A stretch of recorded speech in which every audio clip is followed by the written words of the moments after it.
After a short break, we are back. While I was chilling, the Detroit Pistons made some small moves, so to everyone who said last video Troy Weaver wasn't done yet, you guys were right on the money. The Pistons are still very active making improvements to the roster, plus we may have got some more jersey leaks from an unlikely source. And Draymond Green wants to come home. Lots to cover today, so strap in. Per Keith Smith, the Pistons are bringing back Rodney McGruder. Honestly, I'm happy with this news. When McGruder came into the game, no matter the lineup or situation, he had an impact. Plus, in the second half of the season, he legit could not miss from downtown. Another thing to note is that he was traded to the Denver Nuggets in that Phil Bull trade. So he had to come back to Detroit and still remain professional despite the awkwardness of the situation. Rodney seems like a guy who leads by example, which is great to have in a vet. Klay Thompson and Draymond Green have to permanently hold that L. McGruder's still in the NBA and still going strong. There are too many of them. What are we going to do?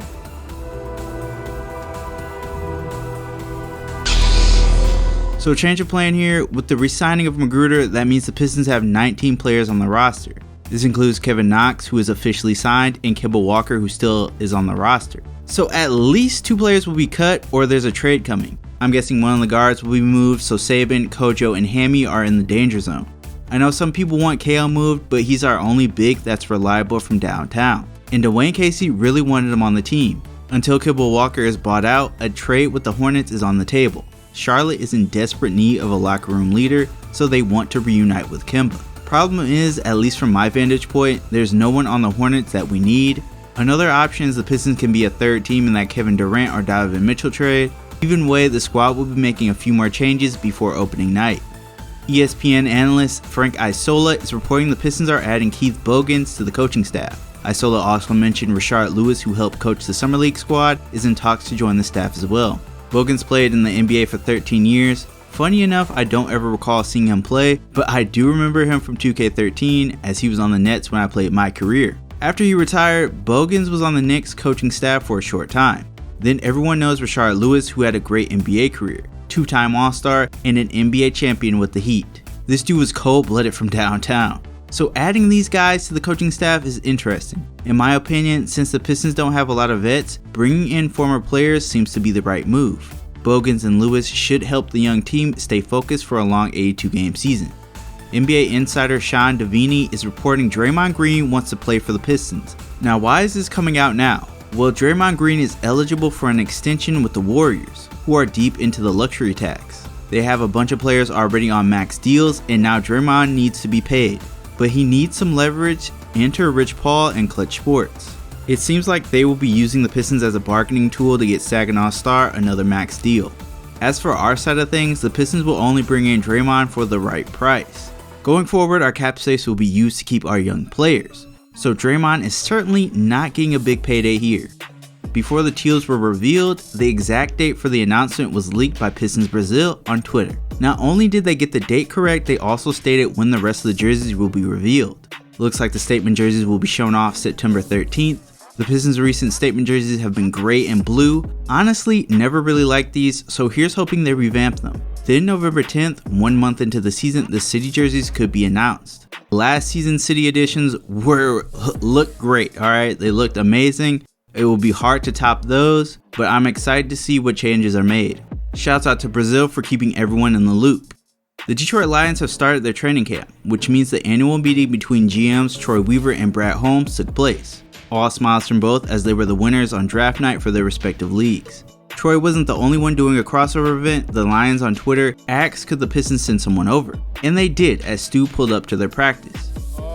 Just pretty much, we wanted to get out here, show face and, support the guys. I know they support us as well, so, it's good to, always do the same. I played when I was younger, nothing too crazy, nothing like this. But, what they do is, it's a very physical sport, and, I'm very physical myself, so I enjoy watching them do it. It's fantastic that all the Detroit sports teams are unified right now. Once Detroit was a powerhouse in the sports world, in the next few years, that will be the case once again. NBA legend and Hall of Famer Bill Russell passed away recently at age 88. Bill Russell was a winner, 11-time NBA champion, 5 MVPs, all while standing against racism and prejudice.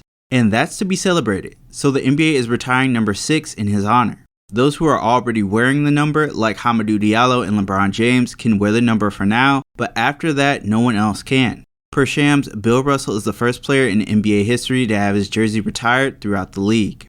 Per Omari Sankofa, we got confirmation that Gabriel Procida will be sticking overseas. Despite practicing with the Summer League squad, Procida did not participate in games. He will be playing for Germany this year, but the Pistons can bring him back next season.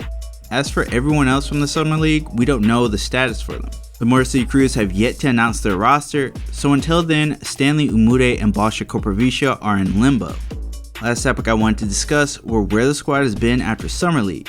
Even in the offseason, players are looking to stay in shape and play some pickup games. Kate was seen hooping with Kyrie Irving, Kevin Durant, Harrison Barnes, and Domantas Sabonis. This is elite company and Kate fits right in. Next up is Marvin Bagley, who has been in the spotlight a lot this offseason. He was putting in work at the Miami Pro League, basically treated it like a dunk contest. Then he was seen at a pickup game that featured the Morris twins. From these videos, we can see that MB3 is working on his handles. Next we have Killian in a pickup game that featured Colin Sexton, Terry Rozier, Jeff Green, and Hassan Whiteside. He was splashing threes, which is exactly what we want to see. Last up is Hammy, who's been hooping with Carmelo Anthony, Jose Alvarado, and Kevin Porter Jr. Looked like Hammy was working on his passing, and with Melo as the target, sounds like a good idea. Best takeaway is that the squad is networking. We can look back at moments like these when players want to come to Detroit. And that wraps up this video. NBA insider Mark Stein is reporting the regular season schedule will be revealed soon. We even got the opening night matchup and date from Shams, which is the Lakers vs Warriors on October 18th. So we can know who the Pistons will be facing as early as Sunday or Monday. Best case scenario is that we get 8 national TV games and face easy teams to start. Like if we get a few games against the Raptors and Pacers to start off, that would be great. Worst case, we get one game again and we have to play teams like the Bucks or the Heat, who we just can't seem to beat. So just like last year, I'll be breaking down the schedule when it's released. Alright guys, if you enjoyed this video, hit that like button and subscribe to see more Pistons content. That's it for me. Thanks for watching, and I'll catch you all in the next one.